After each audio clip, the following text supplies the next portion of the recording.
وما لنا ألا نتوكل على الله وقد هدانا سبلنا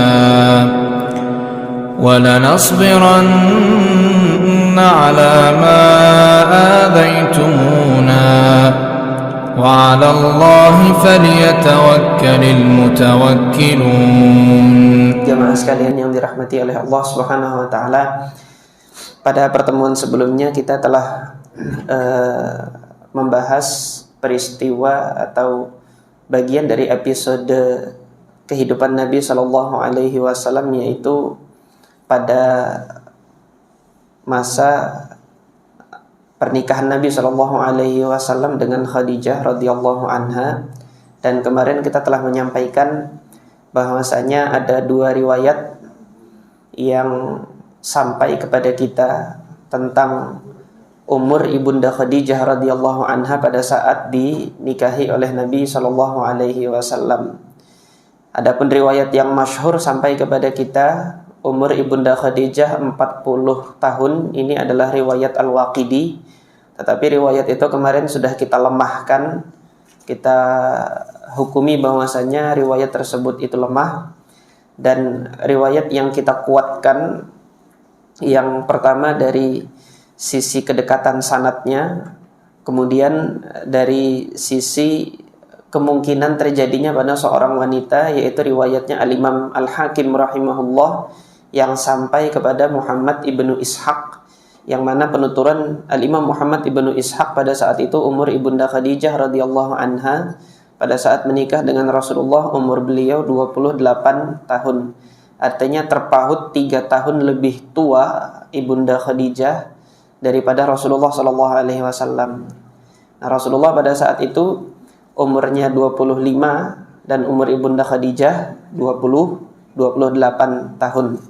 Jadi saya berharap jamaah sekalian memviralkan ini. Tolong diviralkan riwayat ini biar orang tahu semuanya.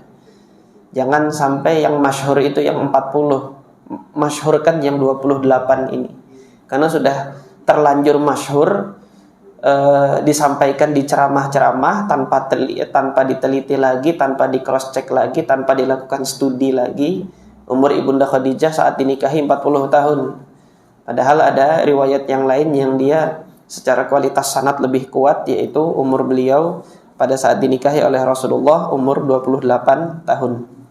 Nah, malam hari ini kita akan membahas satu peristiwa di masa Nabi Shallallahu Alaihi Wasallam yang terjadi setelah pernikahan Nabi Shallallahu Alaihi Wasallam. Sebagian ulama, diantaranya Al-Imam Al-Baihaqi rahimahullah, meriwayatkan bahwasanya peristiwa ini, yaitu peristiwa renovasi Ka'bah, itu terjadi sebelum pernikahan Nabi. Tetapi ini tidak kuat riwayat ini.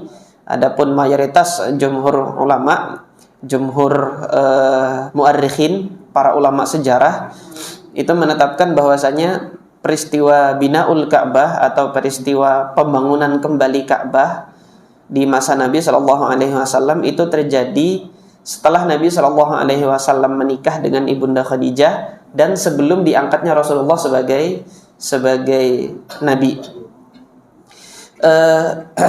Kita membaca apa yang dituturkan oleh Syekh Shafiyur Rahman Al-Mubarakfuri rahimahullah di dalam kitab beliau Ar-Rahiq Al-Makhtum. Qala rahimahullah, Binaul Ka'bah wa qadiyatit tahkim. Peristiwa pembangunan Ka'bah kembali dan permasalahan tahkim, yaitu tahkim ini siapa yang berhak menghukumi. Nanti akan kita lihat ada perselisihan kaum Quraisy pada saat pembangunan Ka'bah ini setelah selesai, siapa yang punya hak kehormatan untuk meletakkan Hajar Aswad. Nah, ini mereka berbeda pendapat, bahkan hampir saling bacok-bacokan, bunuh-bunuhan pada saat itu. Kita baca selengkapnya sebagaimana yang dituturkan oleh Syekh Shafiyur Rahman Al-Mubarakfuri. Wa qala rahimahullah wa li 35 sanah min maulidihi sallallahu alaihi wasallam. Pada saat Nabi Shallallahu Alaihi Wasallam berumur 35 tahun, wali khamsin wa thalathina, kata beliau. Wali khamsin wa thalathina sanah, 35 tahun, min maulidihi, semenjak kelahiran beliau Sallallahu Alaihi Wasallam. qamat Quraisyun bi bina'il Ka'bah. Orang-orang Quraisy membangun Ka'bah. Mereka semuanya bersepakat untuk membangun Ka'bah.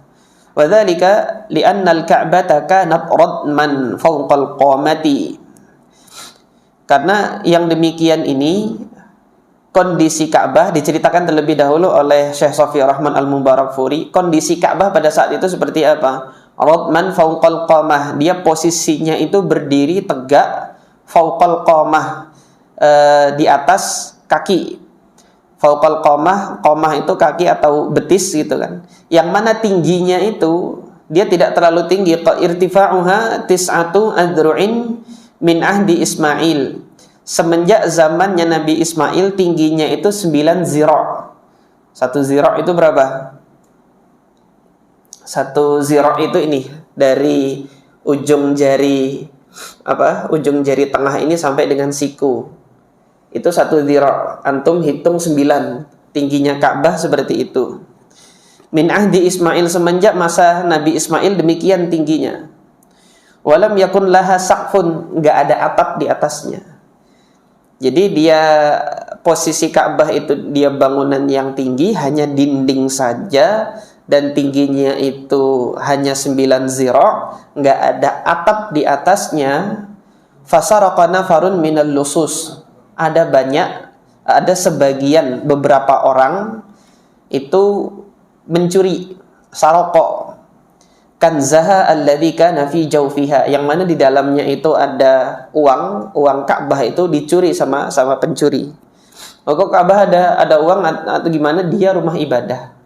Rumah ibadah itu kan ya, sekarang masjid mana yang nggak punya celengan orang masukin kotak amal gitu kan. Nah, Ka'bah ada di situ. Jadi mereka yang mau bersedekah dan lain sebagainya itu di Ka'bah nanti meletakkan di dalam Ka'bah itu ada tempat khususnya. Nah, itu yang dilakukan oleh pencuri. Ini sebab pertama. Ka'bah itu bangunannya nggak punya atap dan rentan untuk dicuri. Dan kejadian beberapa orang berani melakukan pencurian di Ka'bah. Wa kanat ma'a dzalika qad ta'arradat bi'tibariha atharan qadiman lil 'awadi allati awhat bunyanaha. Di samping itu, kata Syekh Shafiyur Rahman Al-Mubarakfuri, ada sebab-sebab lain yang karena posisi bangunan ini sudah sangat tua, bi'tibariha atharan qadiman, karena dia sudah bangunan yang sudah tua sekali, kuno sekali, maka rentan untuk rusak. Ada sebab-sebab yang membuat dia segera rusak. Auhat ila bunyaniha, yang mana sebab-sebab kerusakan itu semakin hari semakin membuat bangunan tersebut itu rapuh. Wasadda'at judranaha, dinding-dindingnya itu nanti akan terkikis. Wa qabla bi'tsatihi sallallahu alaihi wasallam bi 5 sinina. Nah, pada saat 5 tahun sebelum diangkatnya Nabi Muhammad menjadi seorang Rasul, jarafa Makkah sailu aramin, terjadi banjir besar, yang mana banjir besar itu memakan sebagian daerah di Mekah. Inhadara ilal baitil haram, terus mengalir sampai menuju Baitullah al-Haram. Yang ini menjadikan apa? Fa'ausyakat al-Ka'batu minhu 'alal inhiyar, maka semakin mendekatkan Ka'bah ini sampai pada waktu kehancurannya. Kehancuran karena apa? Dimakan zaman. Ya, karena dimakan zaman, sebab-sebab alam yang menjadikan dia semakin rapuh. Nah, yang paling besar menjadikan dia semakin rusak itu adalah banjir besar yang terjadi pada 5 tahun sebelum Nabi Muhammad SAW diangkat menjadi Rasul. Hal-hal yang demikian ini tadi dari sebab pertama rentan dicuri, nggak ada atapnya, kemudian dia bangunan tua sudah semakin rusak, semakin batu-batunya itu sudah semakin terkikis, kemudian terjadi banjir besar. Hal ini menjadikan apa? Fattarrat Quraisyun ila tajdidi bina'iha hirsan ala makanatiha. Maka hal yang demikian yang memaksa orang-orang Quraisy itu harus memperbaharui bangunannya, karena untuk menjaga kedudukan Ka'bah itu sebagai rumah Allah Subhanahu wa taala di tengah-tengah jazirah Arab. Wattafaqu, mereka sepakat ala alla yudkhilu fi bina'iha illa tayyiba. Orang-orang Quraisy sepakat bahwasanya untuk bahan bangunannya ini nggak boleh diambil dari hasil profesi yang haram. Jadi harus dari profesi yang thayyib. Di sini dikatakan thayyib, bukan hanya halal saja, thayyib. Fala yadkhulu fiha mahra baghyin. Jangan sampai nanti modal untuk pembangunan Ka'bah itu, dana untuk pembangunan Ka'bah ini diambil dari hasil melacur, mahra baghyin. Karena tuan-tuan, sultan-sultannya orang Quraisy itu, mereka kan punya budak. Nah, di antara pundi-pundi dinar mereka itu, mereka menyewakan budak-budaknya itu untuk dizinahi. Tapi nanti bayar sama tuannya. Itu mucikari-mucikari di masa itu tuh seperti itu dia. Dan itu menjadi suatu hal yang lumrah pada saat di masa itu gitu loh. Karena masa jahiliyah kan, biasanya yang seperti itu, dia memperbudak wanita kemudian menyewakan budak-budaknya itu untuk dizinahi oleh laki-laki mana yang menginginkannya, nanti upahnya diambil. Ini mahru baghyin seperti ini. Wala bai'a riban, tidak boleh juga diambil dari hasil riba.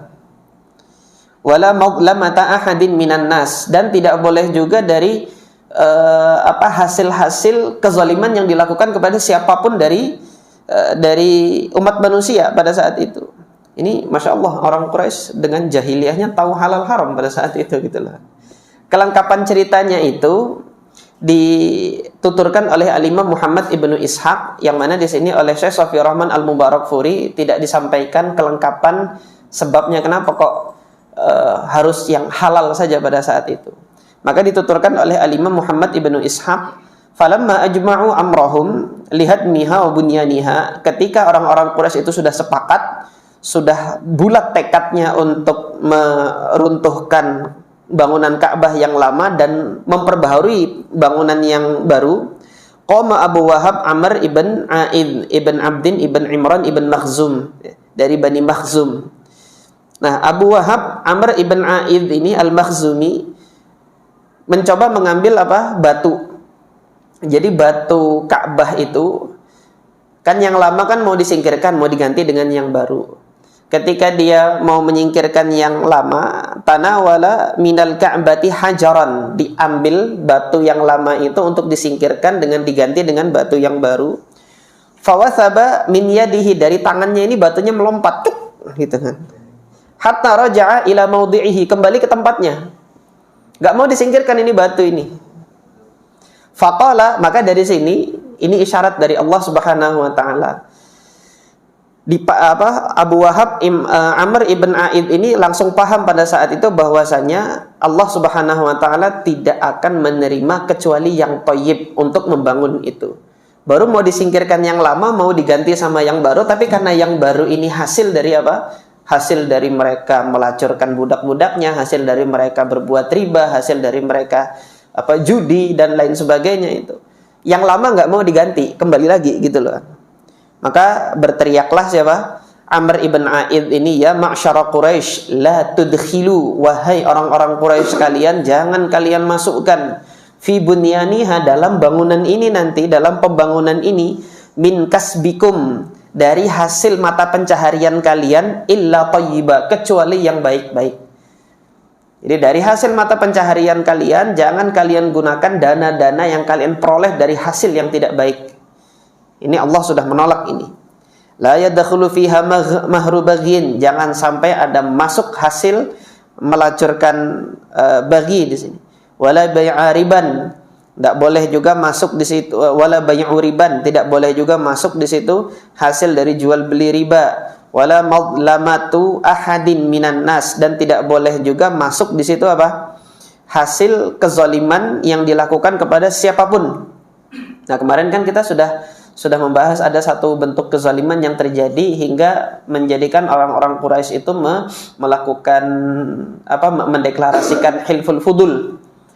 Karena ada seorang dari Zabid dari Yaman yang diambil hartanya, duitnya barangnya dibeli, tetapi nggak mau dibayar utangnya gitu kan, nggak mau dibayar barangnya seperti itu.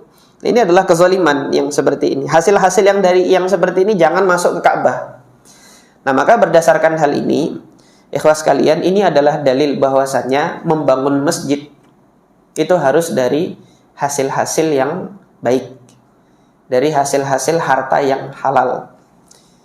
Kalau nanti ada siapapun yang memegang kepentingan jabatan atau apapun melakukan korupsi, kemudian berdalih dengan hasil korupsi ini saya membangun masjid, nggak diterima sama Allah Azza wa Jalla. Bangunan masjidnya sih jadi, hasil korupsi orang sholat di situ, tapi sedikit pun nggak diterima itu oleh Allah Subhanahu Wa Taala. Satu dalilnya ini. Yang kedua ditegaskan oleh Nabi SAW dalam Sunan At-Tirmidzi. Ini kalau antum buka Sunan Tirmidzi, hadis yang pertama di kitab Taharah, la yaqbalullahu salatan bi ghairi tuhurin wala sadaqatan min hulul. Allah Subhanahu wa taala tidak menerima salat tanpa bersuci dan tidak menerima pula sedekah yang dihasilkan dari hasil hulul, dari hasil kezaliman yang tidak Allah Subhanahu wa taala ridhai. Terus kalau pertanyaannya, masjidnya udah jadi Ustaz, tapi hasil dari korupsi, boleh nggak sholat di situ? Orang yang sholat di situ dia tidak mengetahui dia hasil dari dari kezaliman yang seperti itu, sholat orang-orang yang di situ tetap sah. Yang tidak diterima adalah si penyumbangnya itu yang tidak diterima oleh Allah Subhanahu wa taala. Akan tetapi ketika beribadah di situ, insya Allah Allah Subhanahu wa taala terima ibadahnya orang-orang yang tidak ikut-ikutan korupsi. Tapi yang bagi yang ikut-ikutan korupsi, dia membangun ikut membangun di situ, tapi hasil dari korupsinya, maka sholatnya ini diterima oleh Allah, sah sholatnya, hanya saja pahalanya itu kosong gitu loh.